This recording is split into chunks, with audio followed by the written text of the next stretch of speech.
Once more, the Abdul Diop International Center played host to the 8th Dakar International Forum on Peace and Security, where the most pressing issues around security in Africa were discussed.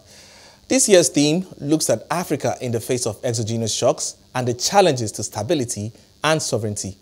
Chairman of the African Union and host of the forum, President Macky Sall, sets the tone. I want to express my gratitude to countries and institutions, as I said, knowing that this forum has become a key moment. The theme of this edition, Africa in the face of exogenous themes, challenges of stability and sovereignty. This theme is just asking us to open our eyes in the face of the realities of our continent. Terrorism, which is growing up, extra conflicts,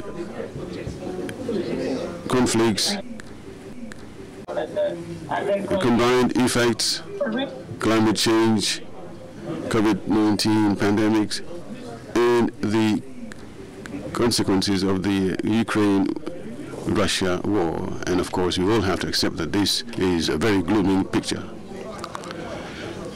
By focusing on the exogenous shocks, we do not put aside the fact that some parts of the solutions is on our side for us to ensure minimum conditions of peace and stability which are promoting development. And of course, one has to think of anti-constitutional changes, which indeed has been the focus of an extraordinary summit of the AU in May last. Whatever the form, these practices are not acceptable. They cannot be the solution to our problems.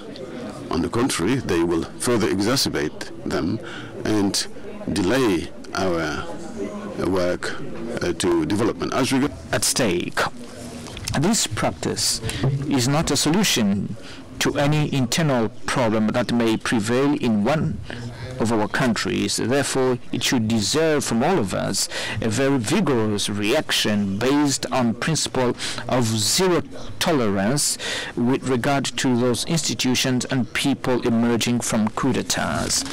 Unconstitutional changes, even if there is no bloodshed, cannot be faced as something normal and waiting the will of the perpetrators to return to the constitutional normalcy when and if they wish. The armed conflict in Tigray region in Ethiopia should not be forgotten. It should deserve our permanent attention, and it should continue to be at the center of our agenda up until definitive peace is achieved. It is our task not to let the population left at their hands at the moment when they face a serious humanitarian crisis, and at the same time we encourage all mediation efforts seeking peaceful ending and mediation for that conflict. To represent a positive Africa, a very ambitious Africa, an Africa that is looking for development, an Africa that wants to see dignity for all Africans.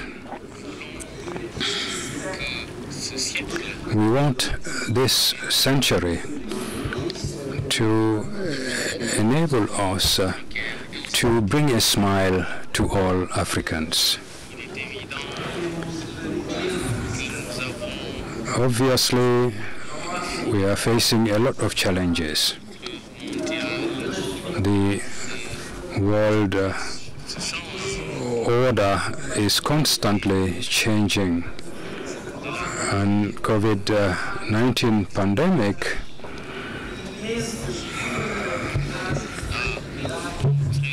has shown us how fragile our countries are on this continent. Indeed, climate change and food insecurity.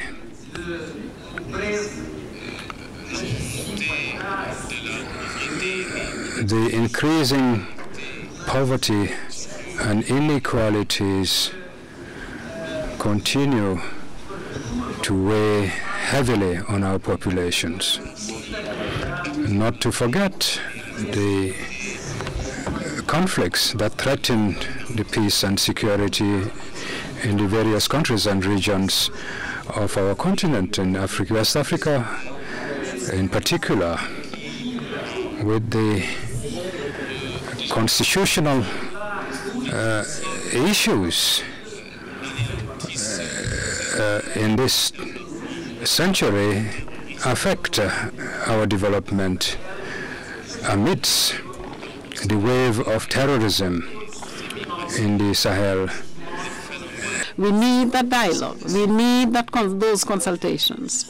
We are indeed at a time in history where the risks of division and of fragmentations of the world are at the highest since the end of the Cold War.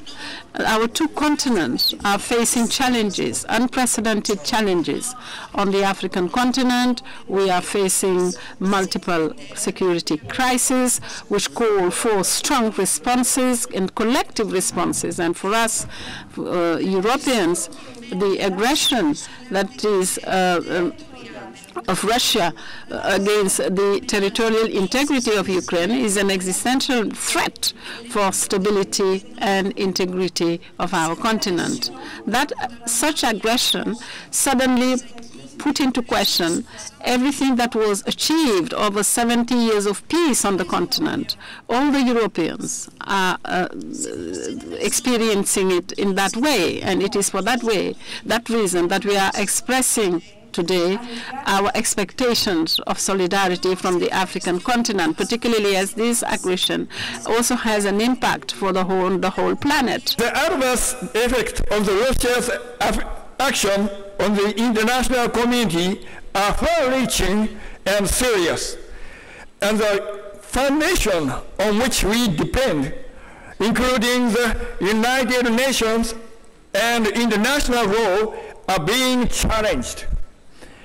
In Africa, ensuring food security is an urgent issue, and Japan is committed to providing emergency food assistance as well as support for strengthening food production and fostering human resources in agriculture. Pandemics and infectious disease, including COVID-19, continue to be destabilizing factors. At TICAD 8, Japan expressed its full commitment to achieving universal health coverage in African countries, as well as its willingness to continue and strengthen its effort to improve to vaccines and medicines. Our membership, AU's membership to the G20, and I'd like to thank the President of the European Council and President Xi Jinping of the People's Republic of China, who has written to me to support us, but all the BRICS Plus for sharing. I'd like to thank President Vladimir Putin, who also wrote to me to support Russia's support for our membership. So, the support of Saudi Arabia and other countries who are members of the G20. And I think that in Bali, very soon, we will take this up, and it will be a major step forward in resuscitated multilateralism. Of course, thereafter, we should have the reform of the Security Council. We should have it.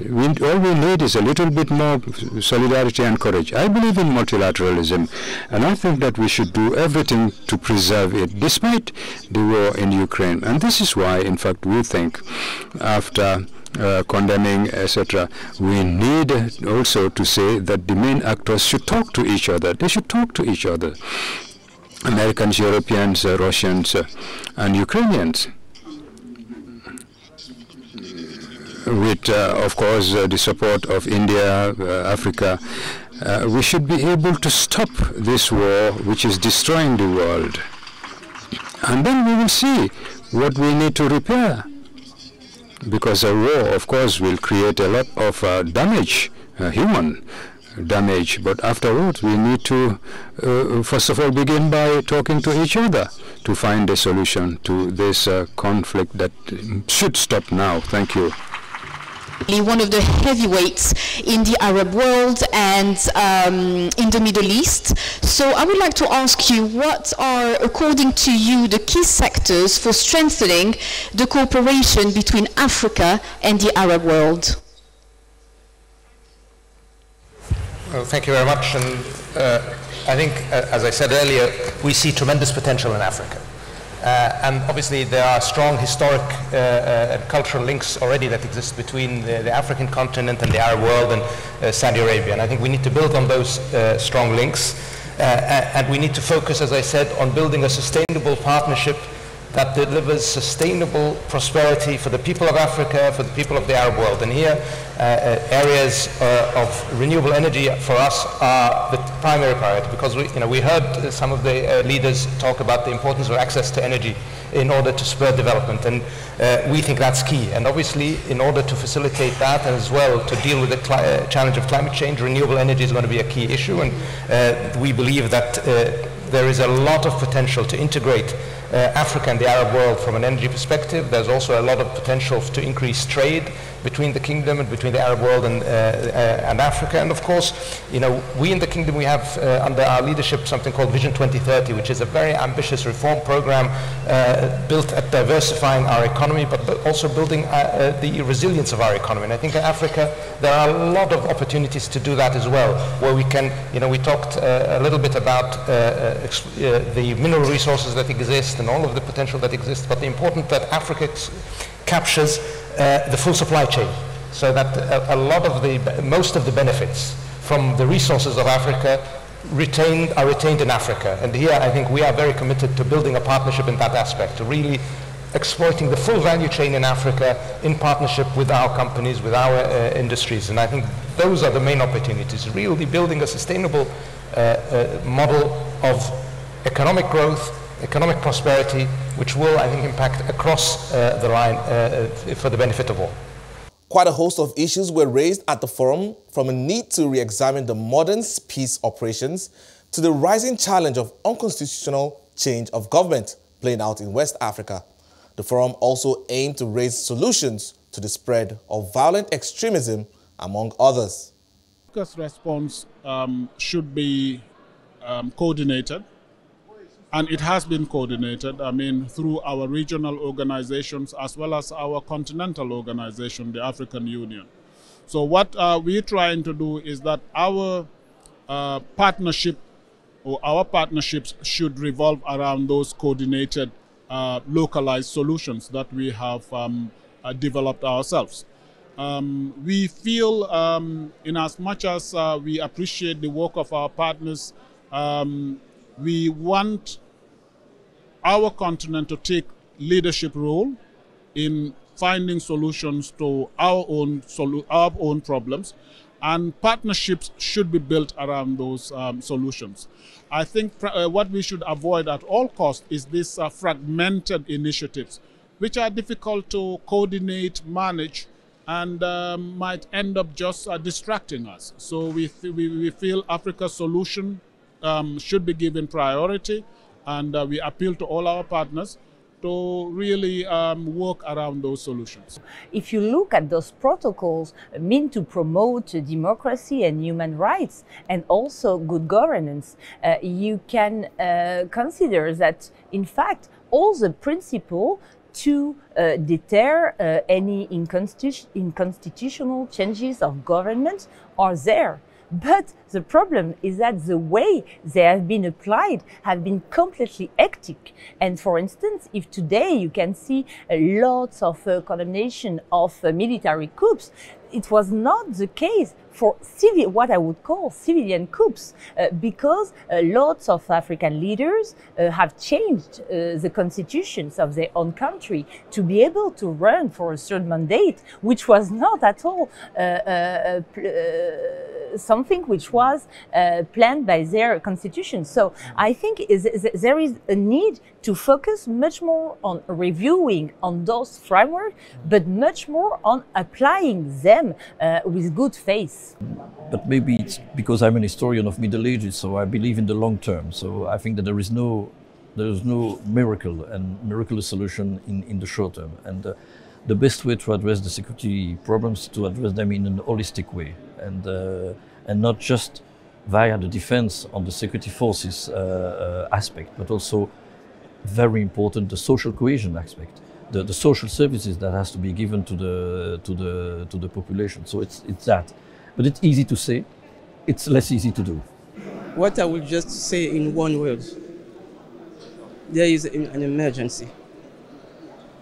We had a good meeting, good resolutions, but now it's time to go to action. And it will be comprehensive action with all sons and daughters of Africa. It's high time. It's high time. What I want to say is that it should be the African unity should be concrete. You are an African, I'm an African. We should all fight for peace and security in Africa. We have to rely on ourselves, on our strengths, on our resources, before relying on others. Others will come and help, but first of all, it is our duty. It is our duty. And as I said, it's time to act. The conference is taking place in the wake of the French government's decision to withdraw its military forces from Mali. The frosty relationship took a new dimension when Mali's Minister of Foreign Affairs made allegations about the French government violating their airspace and supporting militants, a position which he continues to reiterate. That is clear. You know, we went to the Security Council. Mali has written a letter on August 15 with a serious allegation. We didn't do it lightly because we have evidence. We have called for the special session of the UN Security Council. Of course, we noticed that there is no answer.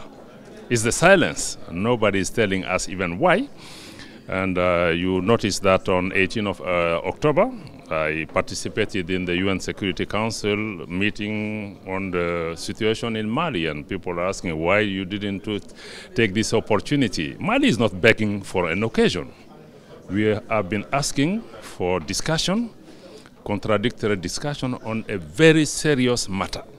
And we think UN Security Council has the responsibility, the primary responsibility for ensuring peace and security. And we are saying one of the permanent members of the UN Security Council is engaged in activities which are in clear contradiction with its mandate and its role as UN Security Council member. So we want to be given the platform, a serious platform, to provide those allegations, not for the publicity, but this has to stop, and we want to end duplicity. So that's our point, and Mali is still waiting, and we hope France, instead of making this vague statement, would even just ask Mali, bring the evidence. And this is the platform. So we discuss, we present it. And as I said at the UN Security Council, we are putting forward the responsibility and the credibility of the government of Mali. So if people don't believe that Mali has evidence, so platform should be provided. So the answer, your question you should ask is, why UN Security Council is meeting on every issue? Even when there is a minor problem, they call on the civil society representative to come and make a speech. Well, a government which have been under threat for 8, 9, 10 years, we have one of the largest UN mission in Mali. When we come forward seriously to say there is a concern and that this is not coming, I think the UN Security Council will at some point bear that responsibility. If anything happen following the statement that we made of violation and connections with criminal groups, and we stand by our statement. To better understand the internal mechanics of the G5 Sahel, I spoke to the man in charge of the Sahel Coalition, High Representative Jimmy Adum, about the strategic objectives of the coalition. The coalition was created given a roadmap with 4 pillars. Pillar 1 is to fight terrorism. Pillar 2 is reinforcing the strength of the armed forces. Pillar 3 is provision of goods and services, where people recuperate areas, then the state and its partners should deploy. And pillar number 4 is where the heavy-duty investments. So back in, since February 2021, a lot of work has been done that is initially to bring people to understand the purpose of the coalition, because there are bits and pieces. You have the G5, you have the Sahel Alliance, you have the P2RASES of the European Union, and now they create this coalition. People say, no, wait a second, what is going on here? All of this piece. So my purpose, my idea initially to say, okay, group everybody, make people understand the purpose, the value added of the coalition. How is that coming along, getting everybody to buy into the vision of the coalition? Has come along very well. We were based in Brussels. What I bring to the table is I've been designated by the head of states of the Sahelian countries. And so I talk to head of state, I talk to ministers, I go around, I talk to partnership. And then this platform, the coalition, 60+ members worldwide. And so I take what the Africans say with respect to their needs, and then I go to the platform and say, okay, and then we put people together, I organize meetings. In a ministerial meetings where 60+ Ministers of Foreign Affairs get together and then look at what is happening. And that's how we engage each other and keep the focus on the Sahel, because there's a lot of issues. And so far, we succeeded in bringing everybody together to understand on the belief in the mission of the coalition. Now, the strategic objectives are that, okay, can we keep people mobilized, because there's fatigue too. Every now and then we say, wait a second, things don't seem to be going well. Well, I said, wait a second, hold on.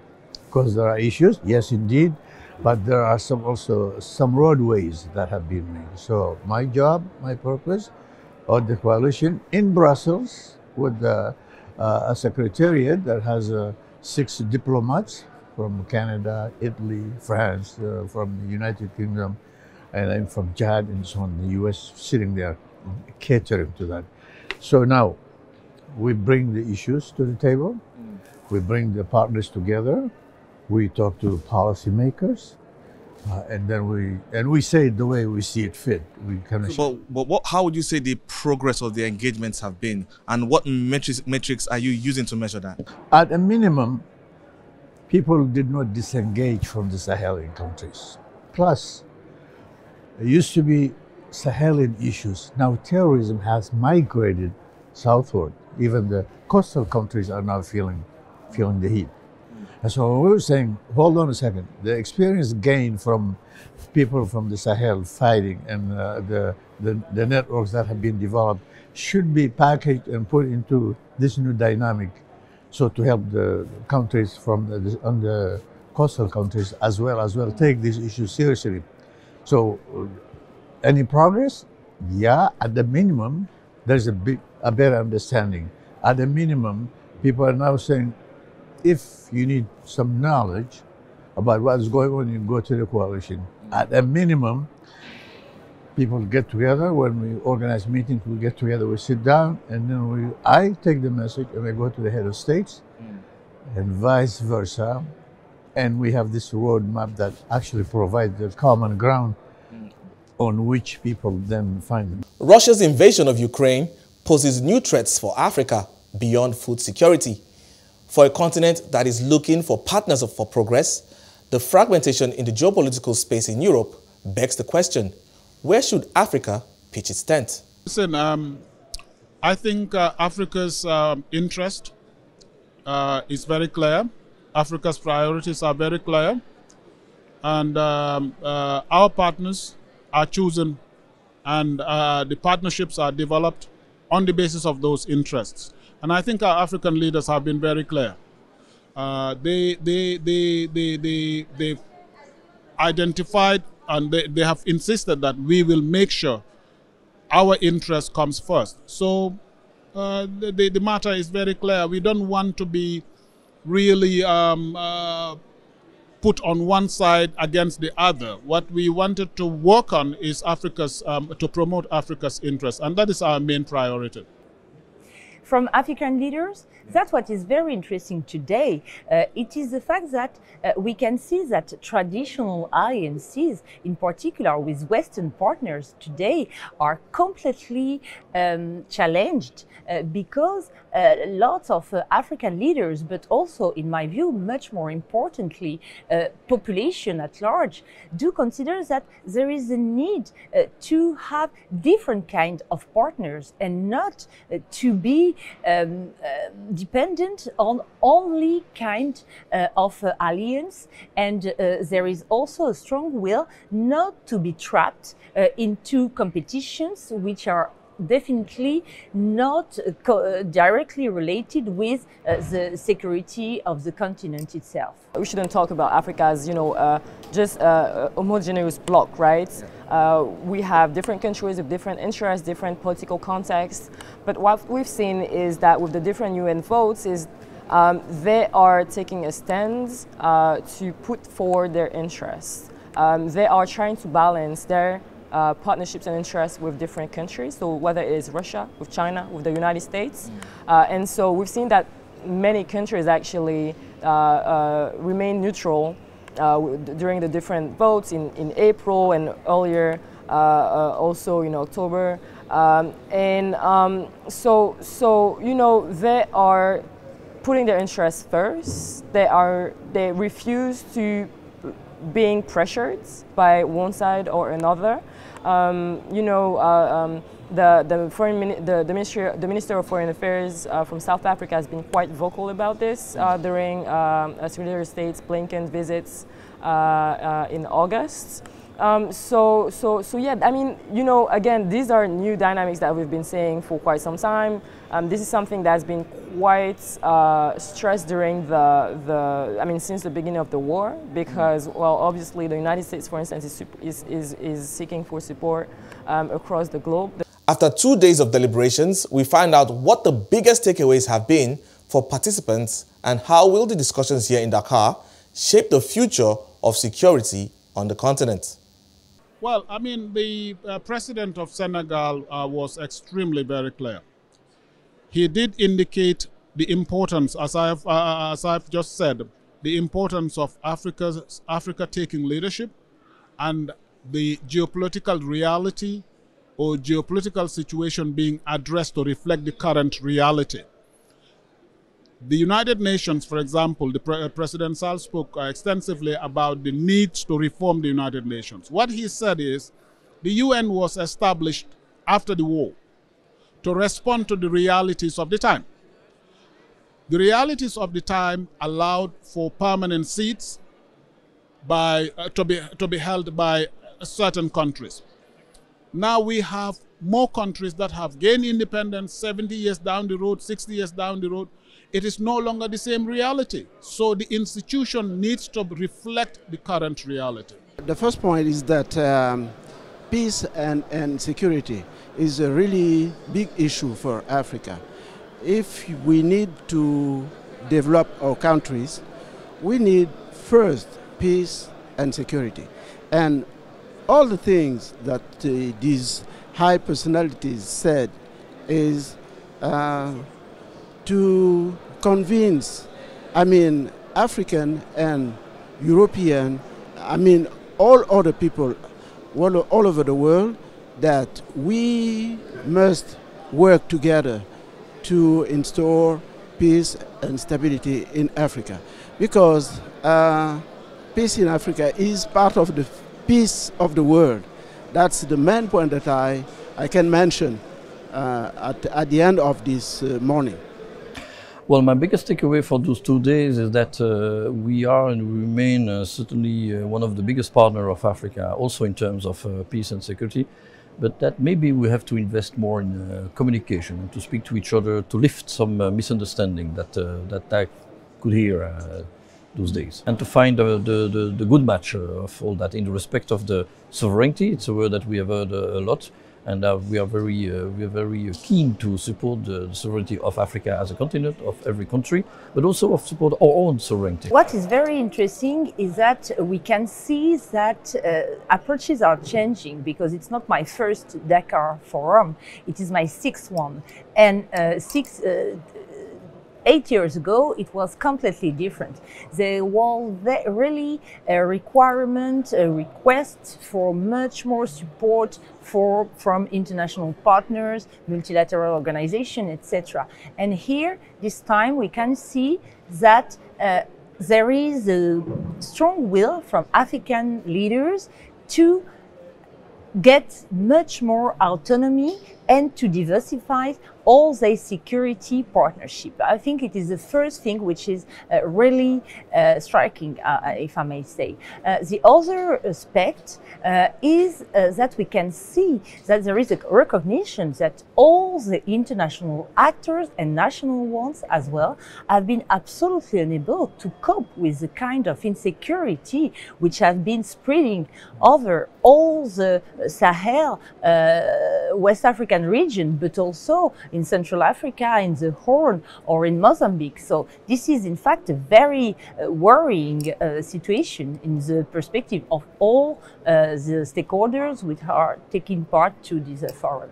Well, I think that one of my biggest takeaway from the different conversation that we've been hearing since yesterday is there has been really a stress, like an underlining of the need for partnerships between African states to face the different challenges that Africa is facing. So whether we're talking about health, security obviously, but also economic challenges, especially in the current context with, well, post-pandemic, but also with, well, post-pandemic, but we also with the war in Ukraine.